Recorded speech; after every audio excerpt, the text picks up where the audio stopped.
Filmas Jūratė ir Kastytis. Tai yra nauja režisūrinė vizija ir meninė Gintaro atsiradimo interpretacija. Paskutinį kartą filmas apie Gintaro atsiradimą buvo darytas Brašiškytės dar sovietmečiu. Tai dabar aš bandau įpūsti visiškai naują estetiką, naują žvilgsnį. Tai mano siekis yra padaryti tarptautiškai įdomų filmą, kad žmogus apskritai pamatęs šitą filmą, be kokiam pasaulio krašte, susižavėtų Gintaru, kad ta materija, to Gintaro grožiu.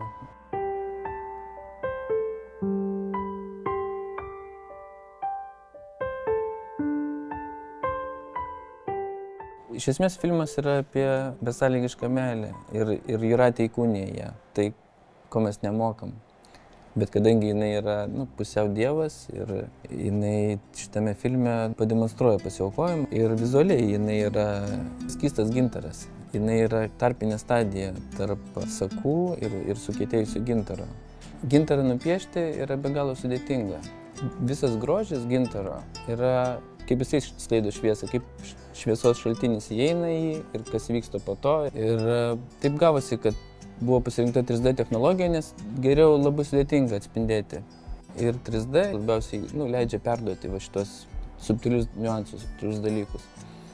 Aišku, iš pradžių piešiame eskizai, kaip visada. Dažniausiai personažas yra nupiešiamas iš visų pusių, iš priekio, iš šono, iš galo.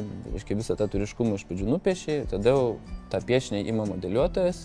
Jisai pagal tai sumodeliuoja modelį. Tam, kad jisai sujudėtų, kad atsirastų gyvybė, personažam yra sudedami kaulai, vadinasi rygas tas dalykas, sulipdomi su oda, su paviršiu visų, kad ten lankstytųsi gražiai. Ir animatoriai jau tada imdami šitą rygą, jie jau viską animuoja, iš esmės jau, kas jau vyksta, jau grinai jau kompiuterinėse 3D programuose vyksta jau ta animacija.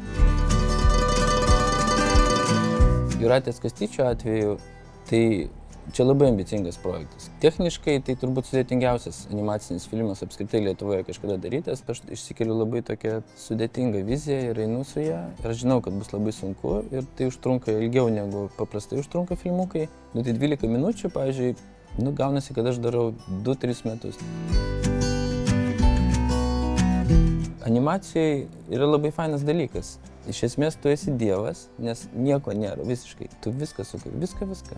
Tai labai fainas jausmas ir jisai labai galina ir tu valdai viską ir nėra, kad aktorius blogos nuotaikos ar čia kažką, ar šviesa, ar staiga filmavimo aikštelėje lietus prasidėjo. Čia viską tu suvaldai. Iš tiesų tai nieko nereikia studijuoti. Reikia daryti filmus. Viskas priklauso grynai nuo žmogaus. Niekas neatsakingas, tik tai jis pats, jo darbas. Joks profesorius iš jo nieko neišspausia, jeigu jis pats žmogus nenorės. O jeigu tu labai nori tų dalykų, tai tu jau nuo 16 metų jos darai, nuo 14. Tu tiesiog, tai yra tavo aistra. Ir tai labai daug kantrybės reikalaujantis dalykas. Ir jisai, čia toks irgi žmonės apsigauna kartais. Čia jeigu yra tokio biškį tingumo ir tokio prokrastinacijos elemento, tai animacija niekada netinka, nereikia eiti į animaciją. Tai yra ištvermė, nuolatinis darbas ir kantrybės reikalaujantis dalykas.